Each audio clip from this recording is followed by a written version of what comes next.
Nascer, morrer, renascer ainda e progredir continuamente. Tal é a lei.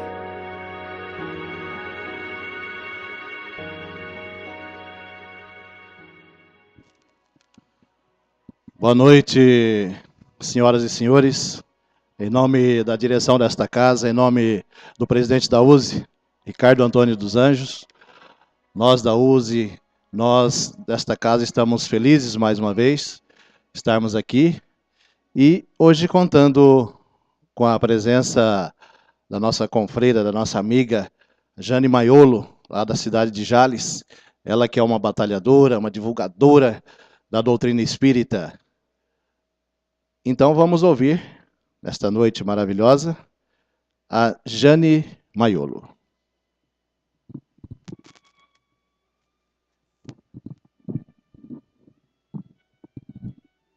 Boa noite, amigos. Que a paz do Senhor Jesus nos envolva e que possamos permanecer nessa mesma paz. E desde já nós queremos agradecer aqui a diretoria da casa pelo convite, aos amigos aí da USE, que nos oportuniza o trabalho de divulgação da doutrina espírita, do Evangelho. E gostei muito da casa, a gente já vai se sentindo em casa, né? Uma casa muito acolhedora, que tem uns corações bons aí recebendo a gente. Então, para nós, hoje é motivo de festa, porque nós vamos falar do Evangelho. E falar do Evangelho já é uma grande alegria para todos aqueles que despertaram para essa realidade. E é muito interessante que toda vez que a gente vai falar do Evangelho, a gente se sente como se fosse a primeira vez. Porque o Evangelho é algo tão sublime que toda vez que a gente se envolve com o Evangelho, parece que é a primeira vez que a gente está tendo contato com aquela nova mensagem. Porque é sempre uma nova mensagem que nós estamos absorvendo aí, colocando em nosso coração. Então, hoje a gente vem aqui na cidade de Araçatuba para falar do Evangelho, fazer um estudo com os irmãos aqui de uma passagem do Evangelho. E não poderia ser diferente, nós escolhemos algo que fala sobre a tempestade acalmada. E eu achei muito interessante essa imagem que nós colhemos aí da internet. Venho de tantas tempestades que perdi o meu medo da chuva. Então, tudo tem um lado bom. E essas tempestades que nós vamos falar hoje serve para deixar a gente mais fortalecido, serve para deixar a gente um pouco mais valente. E é essa a nossa tarefa, nos fortalecer para os embates da vida. Porque não pensamos nós, que estamos num planeta como a Terra, apenas para colher só flores. Mas não, vamos atravessar aí períodos difíceis, só que com certeza todos nós sempre saem fortalecidos. Então eu gostaria de compartilhar com vocês o estudo e depois a gente vai aí retirando a parte espiritual dessa passagem. Então, é a tempestade acalmada, está lá no Evangelho de Mateus. Antes de entrar na passagem propriamente, eu gostaria só de lembrar, de contextualizar aí o que estava acontecendo. Lucas, quando vai narrar essa passagem, ele faz toda uma introdução e depois ele narra alguns processos que Jesus passou até chegar nesse momento. Então, o último lugar que Jesus esteve antes de entrar nesse barco para passar nesse mar aí, ele esteve na casa de Simão Pedro. Simão Pedro era um dos discípulos de Jesus, um dos apóstolos, e Jesus tinha muita afinidade com ele. Jesus pernoitava vários períodos na casa de Simão. E nessa ocasião recente, ele tinha curado a sogra de Pedro. Agora dá para a gente entender mais ou menos quando que se deu essa passagem. Então, Lucas ele foi detalhando tudo o que aconteceu. E hoje a gente vai ver como essas mensagens têm a ver com a nossa vida, como o Evangelho é atual. Como o Evangelho é atual. Embora nós, espíritas, às vezes, não temos mais o hábito de estudar o Evangelho, coisa que deveríamos fazer, porque a atualidade é impressionante. Então, toda vez que a gente se debruça para estudar o Evangelho à luz da doutrina espírita, a gente vai ver a precisão dos autores. E cada vez que a gente se envolve, eu fico imaginando assim, se hoje, 2000 anos depois, a gente consegue tirar tanta coisa, imagina a mente que escreveu. Imagina a mente dos evangelistas, para deixar uma mensagem tão profunda e uma mensagem tão atual, que vai romper séculos e vai ser atual. Então vamos lá. Jesus, ele estava em Cafarnaum, está um pouquinho apagado aí, mas ele estava em Cafarnaum, tinha feito várias curas. Interessante é que Lucas e Mateus, eles vão falar que um pouco antes dessa passagem, um pouco antes das curas, Jesus tinha dado como se fosse um pequeno sermão aos discípulos. Porque muitas vezes, quando Jesus falava aos discípulos, ele sempre se afastava. Porque a mensagem para a multidão é uma, mas a mensagem para o discípulo é reservada. Por isso que muitas vezes Jesus falava por parábola, mas quando ele estava com os discípulos, ele dava ensinamentos mais profundos. Então ele estava em Cafarnaum, perto daquele laguinho ali, ó, Cafarnaum. A gente vê falar assim, o mar do Tiberíades, né, o lago de Genezaré. Acostumou-se a falar mar, mas é um lago. É um lago pequenininho que dava para atravessar, não era tão grande assim. Então, Jesus tinha tido uma jornada extensiva, né, de trabalho, e aí os discípulos pegaram ele, colocaram no barco e falaram, Senhor, vamos atravessar para outra margem, porque tinha algo para Jesus fazer. Jesus só ia libertar alguém que estava obsediado. Então, era um compromisso que Jesus tinha, que era o obsediado gadareno, que estava na outra margem. Então, Jesus entrou no seu barquinho com seus discípulos e atravessou o mar. Então, no meio dessa passagem, tem-se uma lição. Tem-se uma lição que eles colocaram o nome de a tempestade acalmada. Então, o nome já fala. A tempestade acalmada. Não tem novidade nenhuma, porque a gente sabe que Jesus vai trazer a calmaria. Então, vamos lá ver a passagem. Após entrar no barco, seus discípulos o seguiram. E eis que uma grande tempestade ocorreu no mar, ao ponto de o barco ser coberto pelas ondas. Ele, porém, dormia. Aproximando-se, o despertaram, dizendo, Senhor, salva-nos, estamos perecendo. Ele lhes diz, por que estáis temerosos, homens de pouca fé? Então, levantando-se, repreendeu os ventos e o mar, e houve grande calmaria. E maravilharam-se os homens, dizendo, que tipo de homem é esse, que tanto os ventos quanto o mar lhe obedecem? É uma passagem maravilhosa que eles nos deixaram, para hoje a gente tentar entender as tempestades que a gente passa. E se realmente esse homem ainda tem esse poder de acalmar tudo.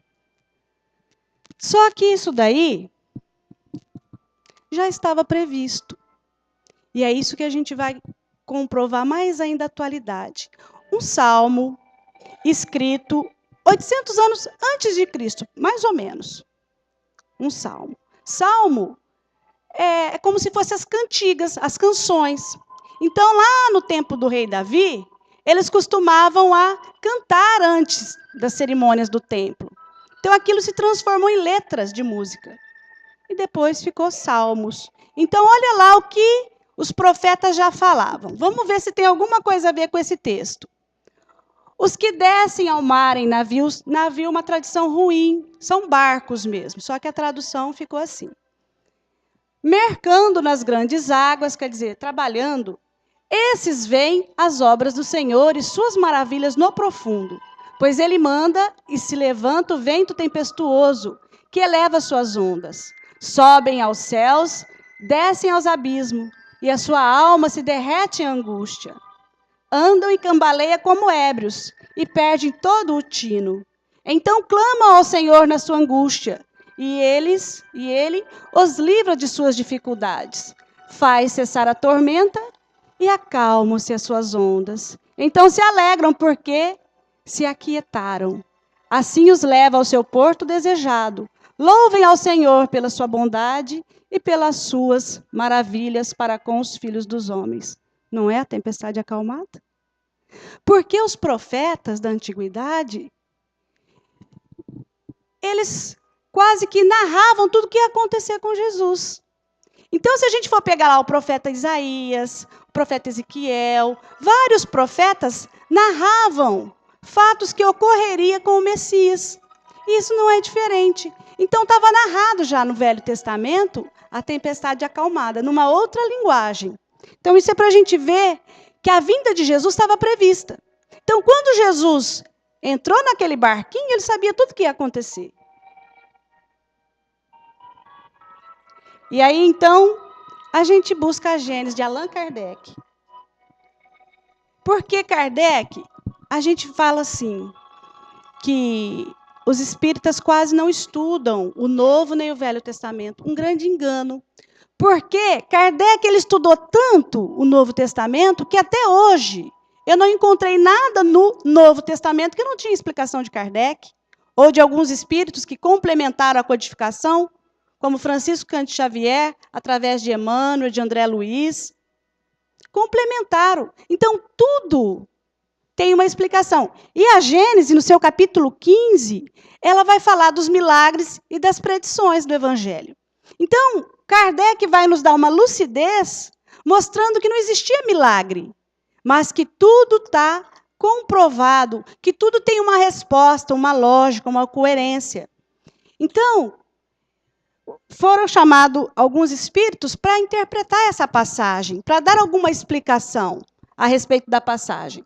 Então, está lá, no item 46. O fenômeno em questão, quer dizer, a tempestade, poderia ser o resultado de um ato de autoridade sobre essas mesmas inteligências e provaria um poder que não foi dado a nenhum homem a exercer. Em todo caso, Jesus dormindo tranquilamente durante a tempestade atesta uma segurança que se pode explicar por esse fato de que o seu espírito via que não havia nenhum perigo e que a tempestade iria se apaziguar. Então, esse espírito que foi chamado para dar essa explicação, ele falou assim, olha, eu não entendo muito bem disso, mas ele fez uma suposição, entenderam? Ele explicou, de acordo com o nível, com o conhecimento que ele tinha, o que era aquele fato. Porque até Jesus, a gente nunca tinha visto nenhum homem com esse poder de acalmar a ventania, o mar. Não é assim? Nós estamos tirando primeiro os elementos superficiais, depois nós vamos entrar na parte espiritual da passagem, tá bom? É só para a gente ir mapeando, para não ficar perdido.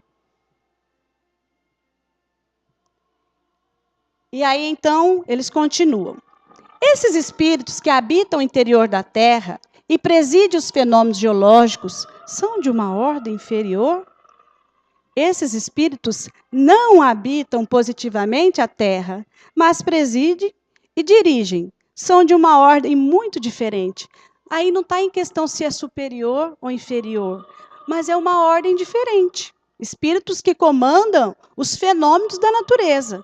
Né? E depois Kardec vai explicar mais detalhado isso no Livro dos Espíritos também.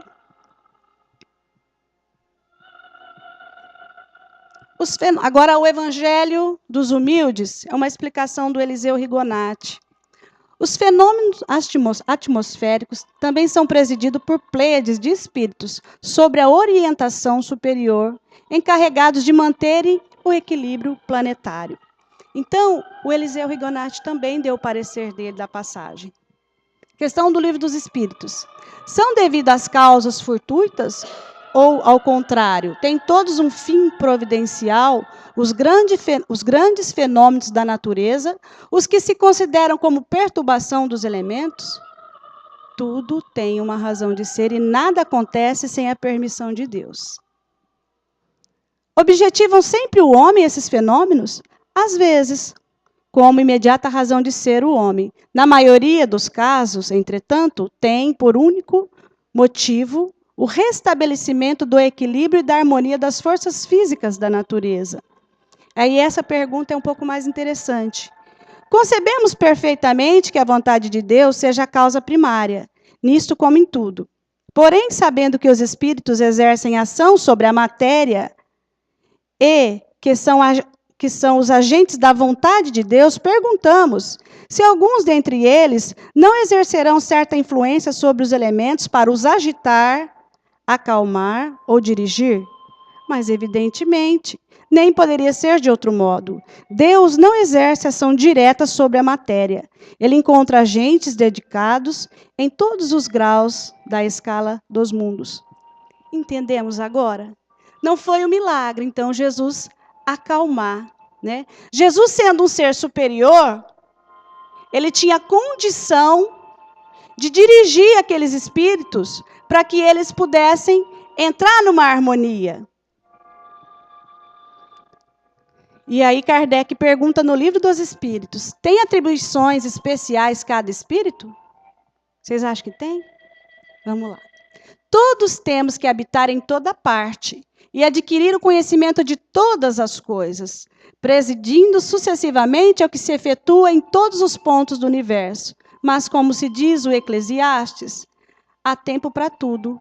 Assim, tal espírito cumpre hoje neste mundo o seu destino, tal outro cumprirá ou já cumpriu o seu em época diversa, na terra, na água, no ar e etc. Então, Kardec explicando que não foi um milagre que aconteceu, né? Agora nós vamos entrar na passagem propriamente dita. Muitas vezes a gente fala dessas tempestades, não é?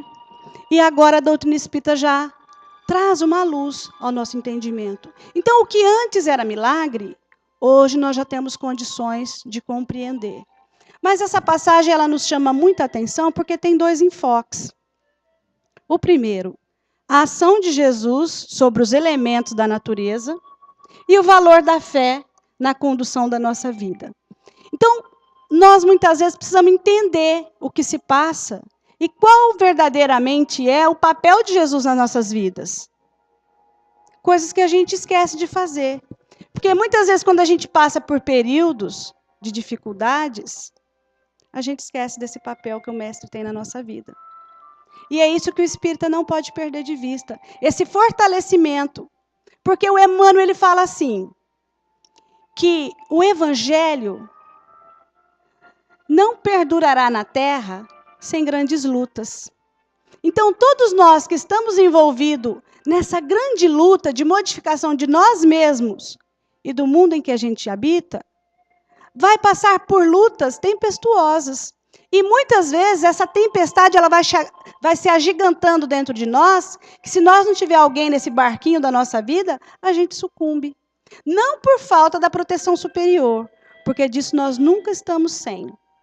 Todas as vezes nós temos alguém do nosso lado nos inspirando, falando coisas boas, indicando caminhos, só que muitas vezes é a nossa sintonia que não está adequada como deveria ser. Então, a gente precisa começar a prestar atenção. Quais os rumos que a gente está dando para a nossa vida? Né? Por que o evangelista se preocupou em colocar essa passagem? E Marcos também, e Lucas também, os três comentaram a mesma passagem.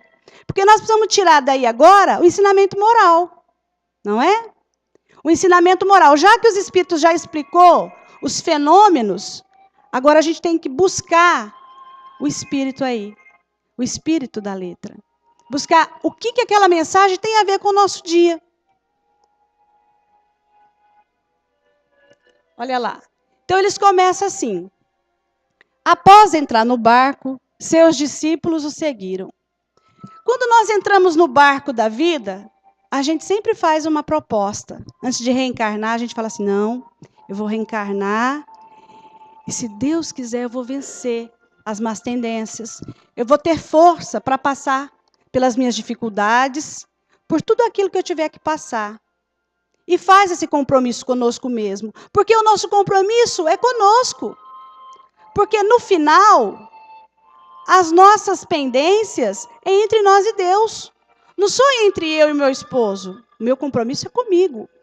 Por isso que a gente nunca pode atribuir o nosso fracasso, ou o nosso sucesso, ou a nossa felicidade e a nossa infelicidade ao terceiro. Porque o seu compromisso é com você. Não é? Então, a gente não pode chegar lá depois e reclamar, mas eu vivi tão infeliz na Terra, porque eu não tinha o emprego que eu achava que eu merecia. Eu fui infeliz, eu não fiz nada, porque eu não casei com a esposa que eu queria. A gente não vai poder ter essa desculpa, porque o nosso compromisso é individual.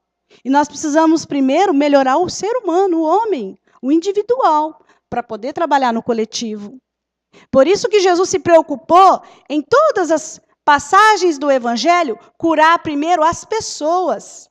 Então a gente vai buscar nos Evangelhos tantas curas que ele fez individual, para depois, quando ele chegasse no coletivo, ele dá aquelas instruções. Significa o quê? Cura você primeiro, depois você pode servir. Não é? Para você harmonizar com o grupo. Então, após entrar no barco, seus discípulos seguiram. E Jesus era assim, do jeito que ele estava, ele ia. Né? Os evangelistas vão narrar assim, olha, então entraram no barco, não deu tempo de Jesus ir em casa fazer um lanche, não. Não deu tempo de Jesus ir lá, arrumar a mala ou desarrumar a mala. Eles falavam, Senhor, vamos. Jesus já entrava e a gente vê que Jesus era ação o tempo todo. Era ação o tempo todo. Então, os discípulos o seguiram. Mas até aquele momento ali, tinha uma multidão que seguia Jesus. Então, Jesus quis dizer assim para os discípulos, olha, até agora eu estava tratando com a multidão, mas agora eu vou dar uma lição a vocês. Mal eles sabiam que ia entrar naquele barco e ia acontecer aquela tempestade. Mas era o primeiro teste que Jesus estava aplicando aos seus discípulos. Veja bem, meus irmãos, aqueles homens ali, que foram recrutados por Jesus, eram homens simples. Porque quando Jesus chegou para iniciar o seu ministério, Jesus chegou primeiro em Jerusalém. Aí ele deu uma olhada, ver se tinha algum elemento que dava para seguir. Mas quem que Jesus encontrou? Os doutores da lei, os juízes. Né? E Humberto de Campos vai narrar isso daí lá no Boa Nova, bem no comecinho. Humberto de Campos vai falar que ele foi abordado por um grupo de juízes. Então, Jesus olhou, falou, bom, aqui não vai ter matéria-prima, né? E foi buscar, então, os pescadores. Então, ele encontrou aqueles homens, e Jesus foi ao longo do tempo convidando eles, mas também aplicando lições. E eles foram vendo tudo que Jesus fazia. Eles viram Jesus curar cegos, livrar obsediados, paralítico andar. Simão Pedro viu ele andar sobre as águas, viu curar sua sogra. Então, eles seguiram Jesus. Então, vê que agora são os discípulos que estão seguindo. E Jesus vai lhes aplicar uma prova. Eles entram no barquinho, como nós também entramos um dia no barco da nossa vida. Porque a nossa vida é um barco. Que um dia nós falamos, agora nós vamos entrar. E vamos navegar. E é muito semelhante isso. Porque é o barco da nossa vida. E será que nós estamos dispostos a passar pelas tempestades? Porque esse mar nunca vai ser só calmo. Lógico que tem períodos de calmaria, mas às vezes ele se agiganta, que a gente tem vontade de se esconder lá no fundo e esperar passar, não é? Mas nós que temos que levantar velas, fazer as nossas preces para ir acalmando. Como também iniciou essa tempestade na vida de Paulo de Tarso. Você sabe quando que começou essa tempestade na vida de Paulo de Tarso? Não foi quando ele estava perseguindo e matando judeu, não. Cristão. Foi depois da entrada de Damasco. Quando ele ficou cego, foi lá para a hospedaria, ali começava a tempestade dele. Se a gente lê as obras onde fala os Atos dos Apóstolos, onde fala tudo aquilo que ele fez, a gente já estava achando que era a tempestade, não era. Aquilo ali ainda estava bom. A tempestade ia começar depois. Tanto que ele está lá na hospedaria cego, e aí Jesus vai mandar alguém para ir lá curar a cegueira. Vocês lembram quem que ele chama para ir lá? Ananias. Está lá no Atos dos Apóstolos. E Ananias fala assim, deve pensar com ele mesmo, né?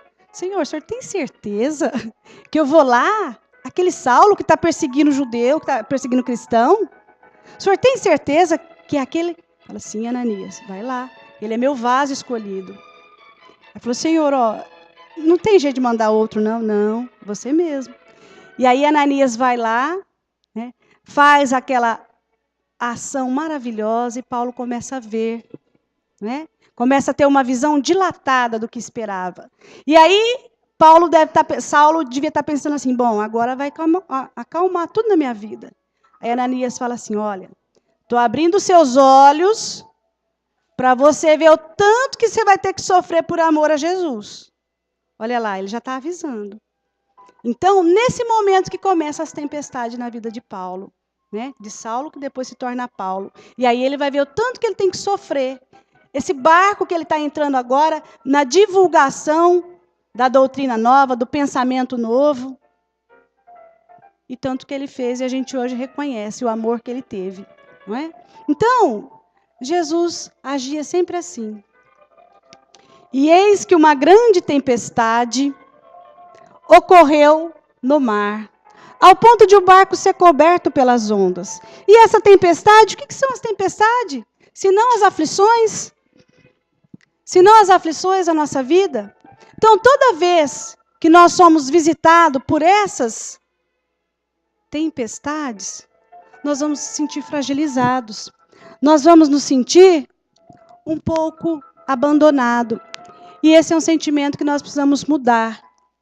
Porque com a doutrina espírita a gente vai aprendendo que nós temos muitos seres do lado de lá, invisíveis aos nossos olhos, que nos amam, que nos instruem, que nos inspiram. Todos nós temos alguém. Quantas mãezinhas não deixam muitas vezes as regiões mais celestes, por amor aos seus filhos não reencarnam?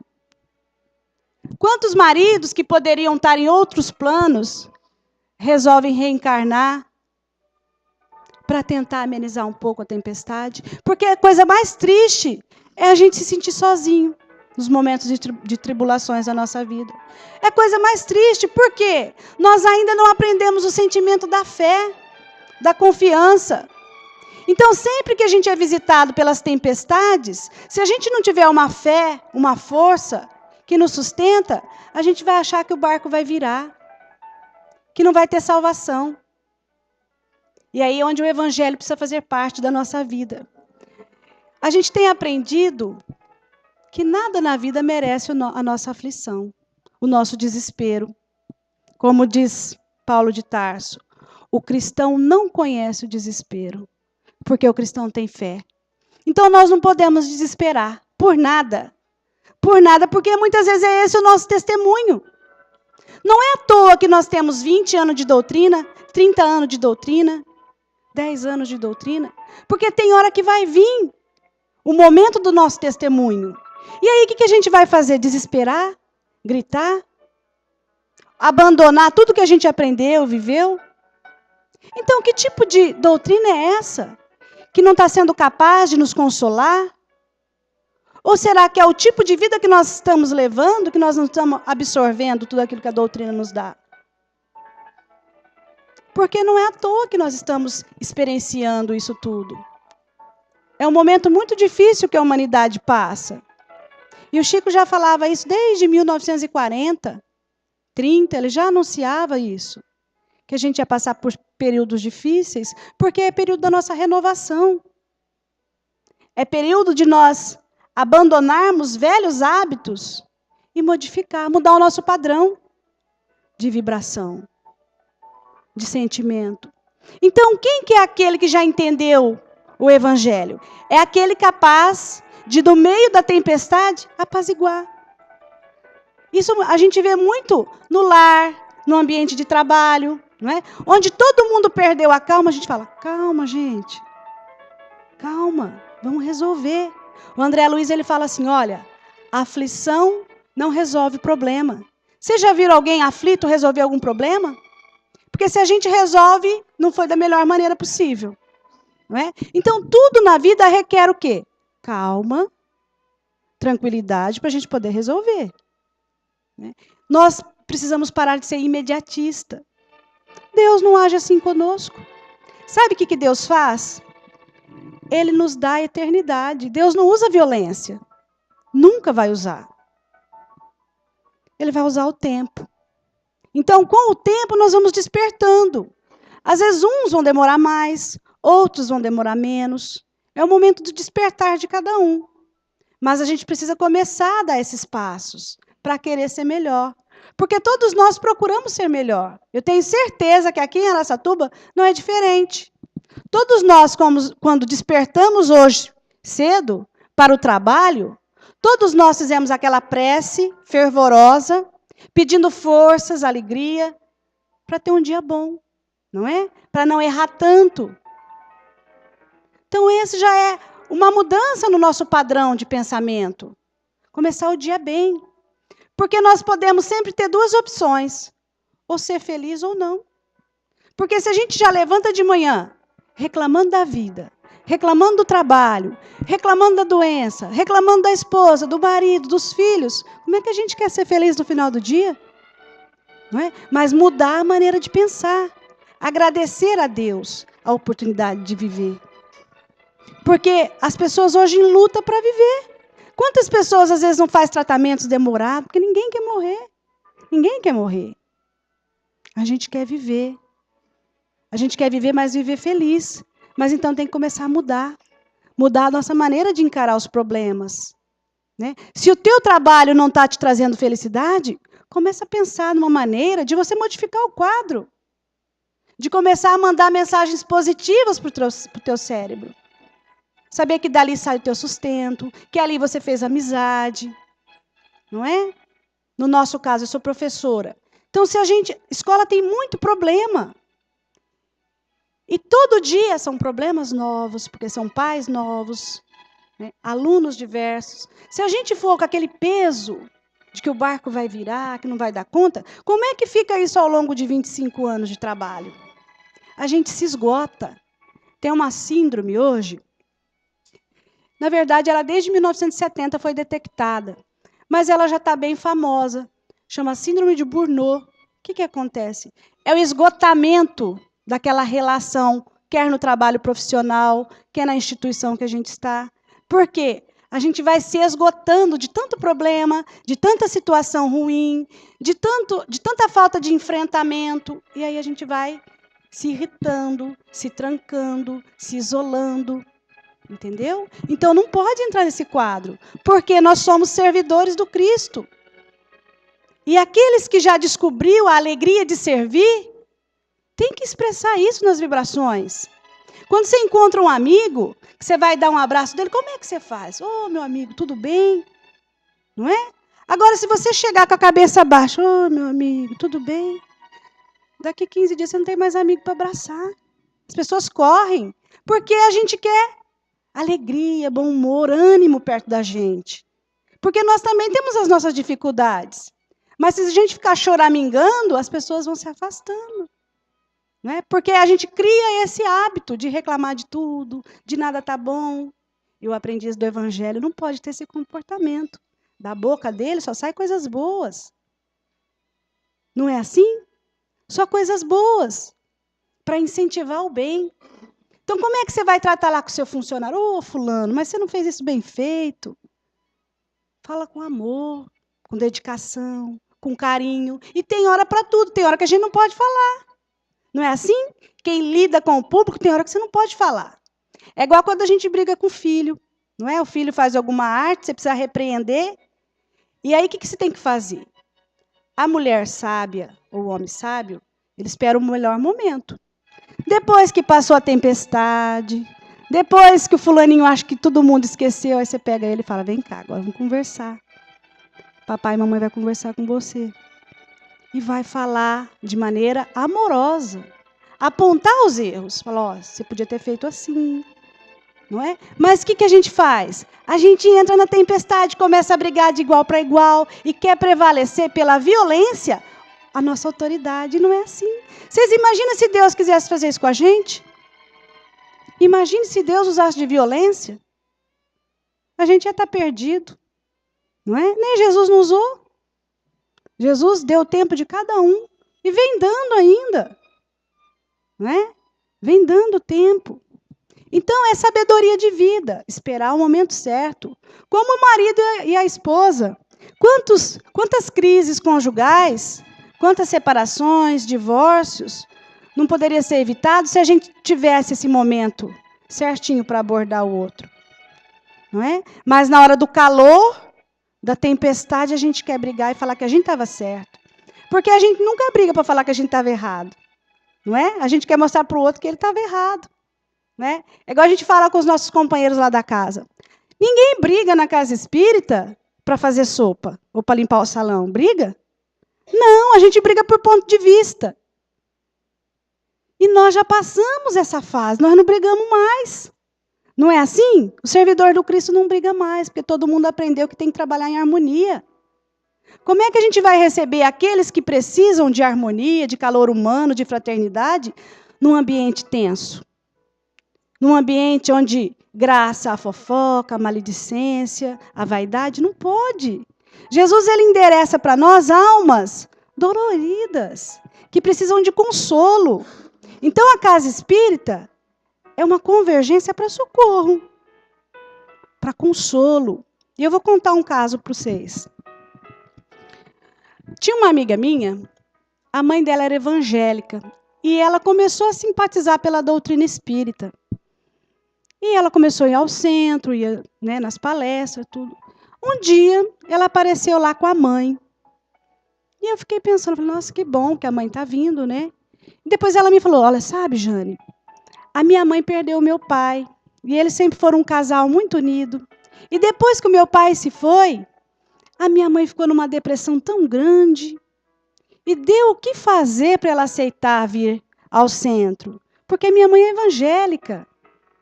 E agora ela está vindo ao centro e parece que descobriu a alegria de viver. Ela quer vir sempre. Falei, nossa, que beleza. E meu coração se alegrou com aquilo. Falei, nossa, como a doutrina espírita faz bem para as pessoas, não é? E aí passou uns 20 dias dessa conversa, o irmão mais velho dela cometeu suicídio. E eu fiquei pensando, eu falei, como Deus é maravilhoso. Sabendo que a mãe não suportaria a perda do marido e em seguida do filho, Deus já foi encaminhando ela para uma doutrina que consola.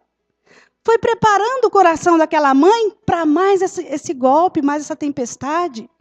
E aí eu fico pensando cada vez mais na importância do nosso papel, de sermos acolhedores, de sermos fraternos, porque é isso que as pessoas vêm buscar aqui. Quando elas chegam aqui no grupo Fraternidade, elas querem abraço, elas querem ser acolhidas. E isso a gente não pode esquecer, porque toda vez que elas vêm aqui e escutam alguém falar, ela vai ouvir falar das coisas, não diferente do que eu estou falando, mas vai ouvir falar do perdão, do amor, da justiça, de como é bom despertar para o bem, da caridade. E tem que ser assim, porque ela precisa ser acolhida, consolada. Esse é o papel da doutrina espírita. Primeiramente, acolher e consolar. Não é colocar dúvidas na cabeça das pessoas. Não é gerar polêmica, porque isso afasta. Não é?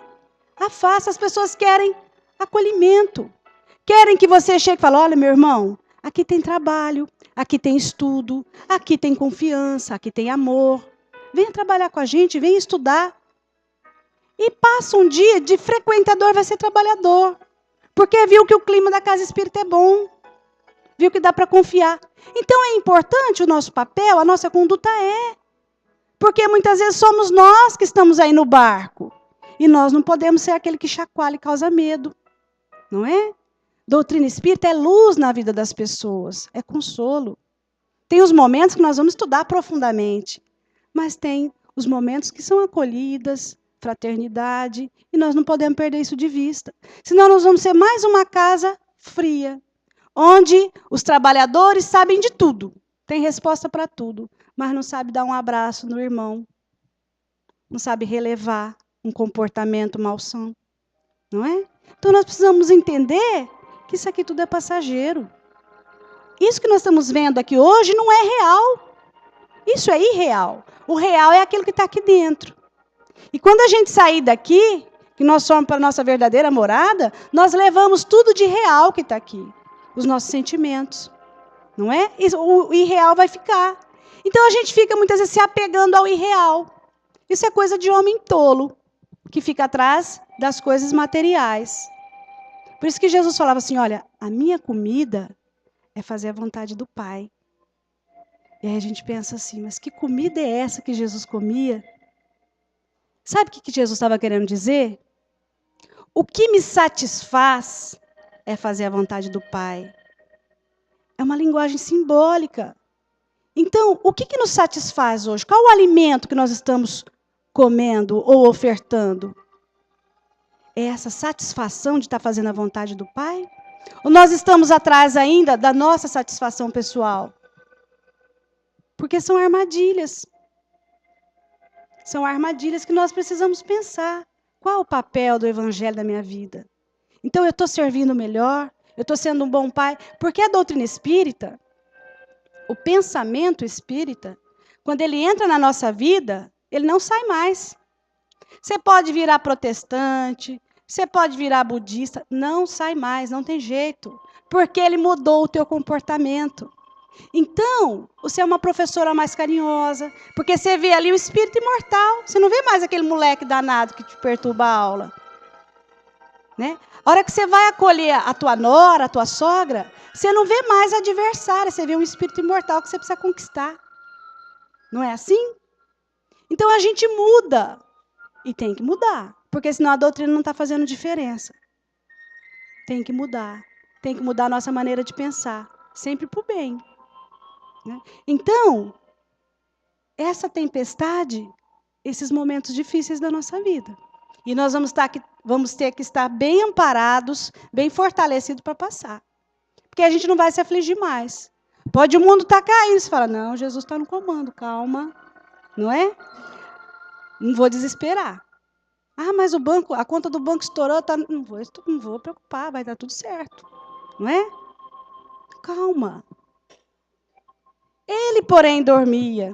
Olha a cara do... Eu acho que esse de barba era o Simão Pedro. Porque o Simão, dos apóstolos, ele era o mais apavorado. Era o mais grosseirão. Era o que precisa de burilar mais, sabe? Aquele tosco. Então, eu acho que ele ficou muito irritado com Jesus nessa hora. Ele falou assim, nossa, Jesus não está vendo que está vindo essa água aqui? E nós vamos morrer tudo afogado, e Jesus não está vendo? E aí ele foi despertar Jesus. Aí Jesus, despertando aquele soninho gostoso que ele estava ajeitado na proa, falou, calma, gente, calma. Por quê? Porque isso sempre vai acontecer na nossa vida. A hora que a gente está desesperando para as coisas, eles já estão pensando no resultado para a gente. Não é? Eu falo assim, as coisas acontecem na nossa vida, a gente não acerta, até Deus pensar. Pior é que Deus pensa, tudo dá certo. Sabe por quê? Porque Ele é a inteligência suprema. Não é assim? Não é a inteligência suprema? Então Ele sabe tudo, Ele pensa tudo. E a hora que Ele começar a pensar, sim, Ele dá um jeito, as coisas vão acertando para o nosso lado. Né?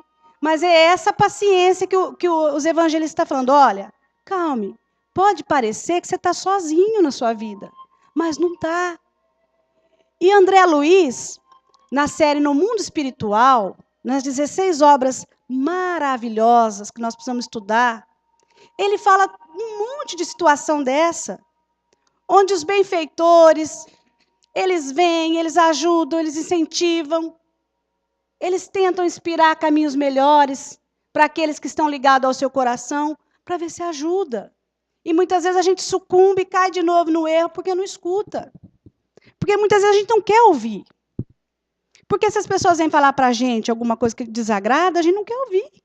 A gente já começa a cortar caminho. A gente não para falar, será que tem razão? Não é? Então precisa mudar a nossa maneira. Né? Da mesma maneira de falar, como de ouvir. Porque a gente tem que ter esse cuidado, porque as pessoas muitas vezes estão dormindo. E a gente quer acordar com um balde de água fria. E não é assim. Não é? A gente tem que aprender a acordar a pessoa de maneira diferente.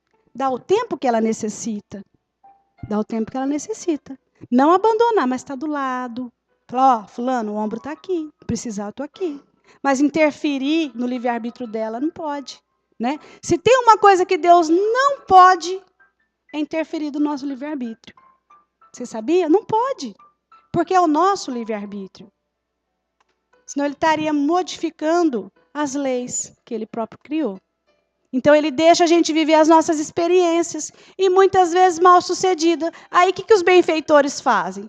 Choram, lastimam, lamentam, fica aqui com a gente lado a lado, mas não pode fazer nada. Aí eles voltam lá, falam para o superior, ó, dessa vez a Jane não tem conserto não. Vai cair de novo. Não é? E aí a gente vai, chega lá e fala, ô fulano, mas era só fazer isso e eu não fiz, era só fazer isso. Porque muitas vezes a gente tem algumas coisas para acertar e justo aquela a gente não acerta. A gente escapa, quer ir para outras praias, escapa. Às vezes o nosso compromisso maior era aquele filho difícil, era aquele filho que a gente precisava conduzir para Deus, mas ele aborrece tanto que a gente vai largando de lado. Né? A gente chega lá e fala, ô fulano, mas era aquele espírito que você desceu para ajudar, para trazer para o seio de Deus de novo, para ligar ele ao Pai de novo. Você não deu conta? Não dei. Então, é pensar nisso tudo. Né? Jesus nunca está dormindo. Ele está sempre conectado no nosso coração. Né? E ele tem os seus agentes. A gente nunca fica sem resposta. A gente pode não ouvir, mas nunca fica sem. Aproximando-se, o despertaram, dizendo, Senhor, salva-nos, estamos perecendo. Engraçado, toda vez que os evangelistas vão citar algumas palavras no evangelho, são palavras-chave. Então eles falam assim, ó, aproximando, quer dizer, chegaram perto espiritualmente de Jesus, mas ainda eram vacilantes. Isso não acontece conosco também? Até que tudo está bem, a gente tem uma fé, não é? Mas aconteceu alguma coisa que tira o nosso chão, a gente vacila. Fala, será que eu estou certo nessa doutrina, hein? Será que a gente tem que fazer tudo isso que manda o evangelho mesmo? Vacila. E sempre a gente fala, Senhor, o Senhor não está vendo o meu sofrimento? Não dá para me livrar desse sofrimento? Quem já pediu isso? Para livrar do sofrimento? A gente não pede? Pede. Mas não pode, o sofrimento é nosso. Eles podem fazer o quê? Atenuar, colocar alguém forte do lado. Mas tirar não pode. Porque é a lei de ação e reação. Não é? Às vezes pode adiar um pouquinho, fortalecer a gente. Falar, não, ó, essa doença, você vai sofrer ela quando você tiver uns 50 anos. Porque aí deu tempo de você fortalecer na doutrina, de você construir uma fé mais fortalecida. Né? Então, eles vão ajudando. Não pensa que a gente está assim, né? Ao acaso aqui. O André Luiz, ele fala assim, que sempre que podem, eles nos ajudam. Sempre nos ajudam. Só que a nossa maneira de enxergar a dificuldade que é diferente. Então, o que a gente tem aprendido nas obras? Que muitas vezes essa doença que a gente não aceita é o nosso remédio. Quantas vezes não era para a gente desencarnar aí de um câncer violento? Mas aí os espíritos falam assim, olha, se ele desencarnar com essa doença agora, vai chegar lá muito revoltado. Deixa no corpo mais um pouquinho, prolonga. Quem sabe ele começa a fazer uma leitura do evangelho, começa a receber passe, começa a receber as visitas do samaritano, vai modificando a estrutura. Quando ele chegar aqui, já está mais acalmada a revolta dele. Né? E aí a gente vê aqueles, às vezes, que sofreram acidente, lá de cadeira de roda, da cama, em coma, a gente falou, oh, meu Deus, Deus podia levar. Misericórdia está ali. É ali o remédio. Para quê? Segurar um pouquinho mais no corpo. No livro Sexo e Destino, de André Luiz e do Chico, ele fala um caso maravilhoso disso daí. Da menina que sofreu um acidente, era para desencarnar. Aí o Félix, que era o benfeitor responsável pelo aquele clã, chorou feito menino. E pediu ajuda para os superiores. Deixa ela mais um pouquinho no corpo. Deixa ela em coma, porque a gente vai poder fazer alguma coisa para ela em espírito, antes dela aportar o mundo espiritual assim. Como é que vai despertar lá, nessa revolta? Aí os benfeitores atendem o pedido e ela fica lá em coma mais um período para depois desligar. Isso é misericórdia, a gente não aprendeu a ver. Então, esse aproximar é muitas vezes isso. A gente está quase perto, mas falta dilatar a nossa visão. Senhor, salva-nos, estamos perecendo. Então, levantando-se, repreendeu os ventos e o mar, e houve grande calmaria.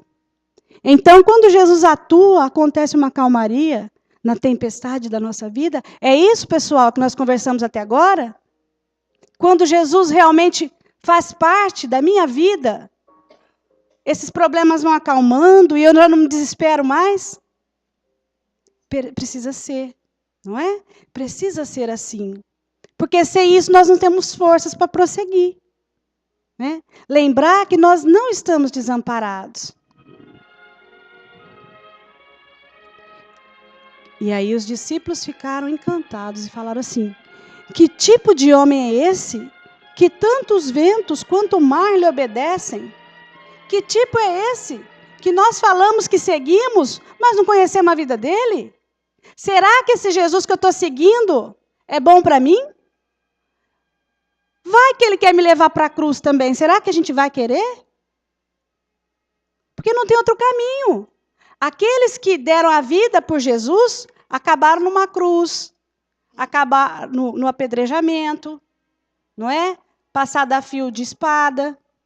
Não tem outro caminho. E nós temos uma vida tão boa, não é?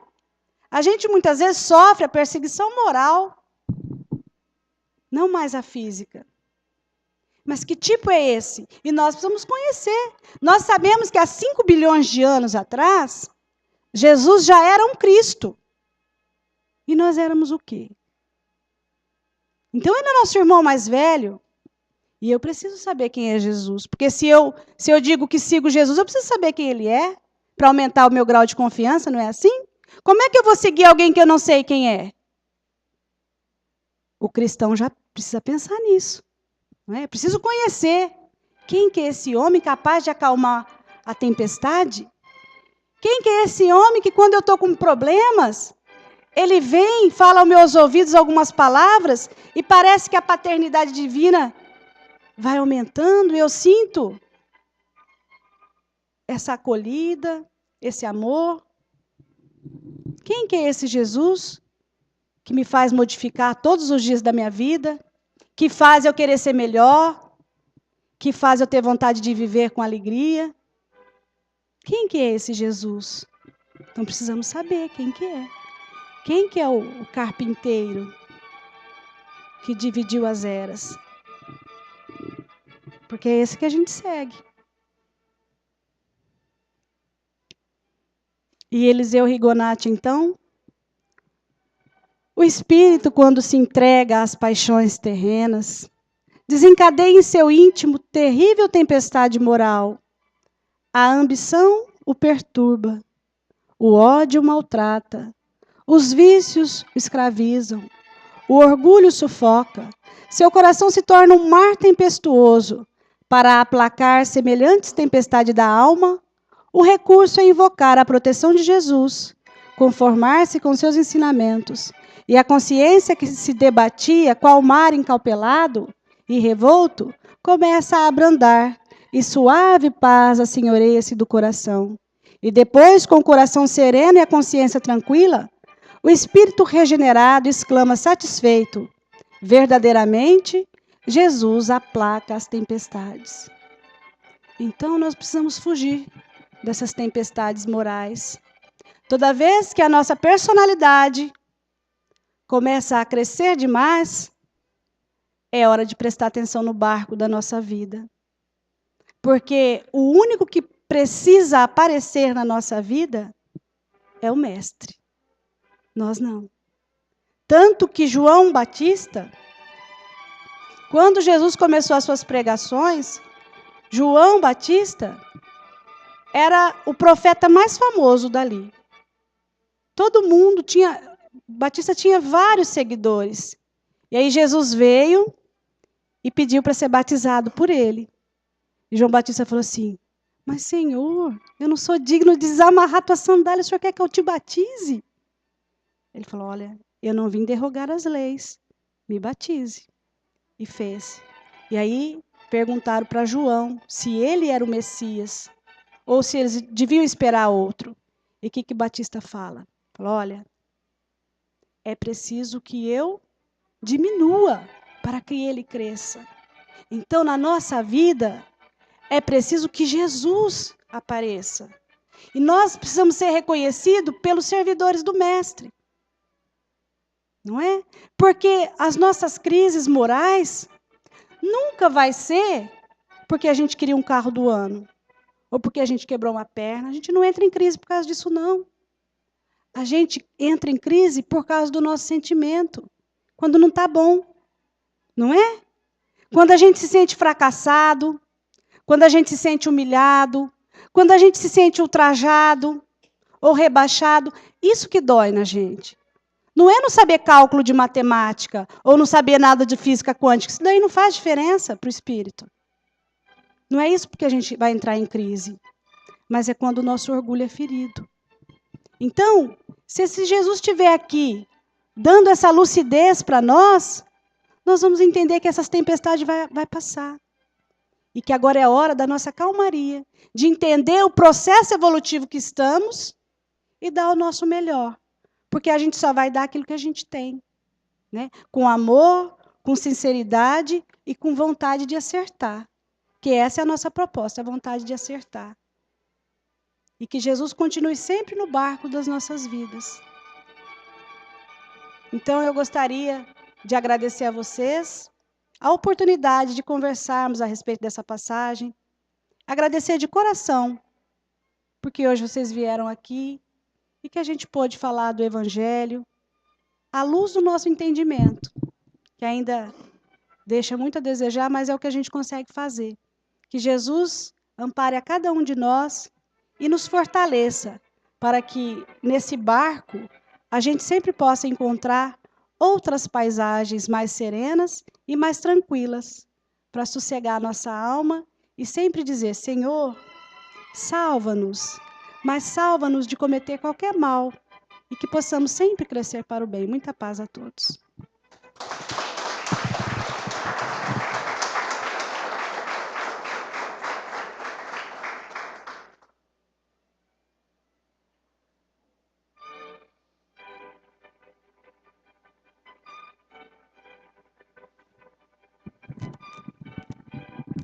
Nós queremos agradecer de coração, sentimento, pela belíssima exposição e você volte em novas oportunidades, nos traga novos ensinamentos. Então vamos agradecer a Jesus, colocá-lo em nossos corações, em nossos sentimentos.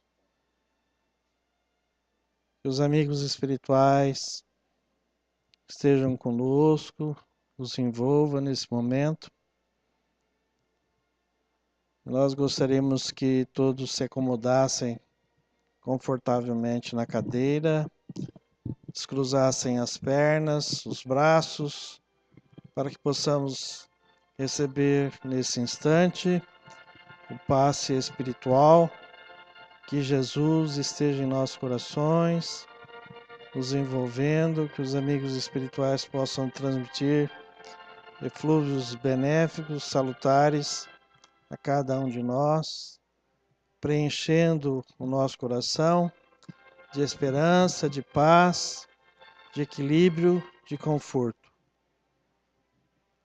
A vós, amigos espirituais, agradecemos o amparo, agradecemos a exposição da nossa irmã Jane, através de nossas preces.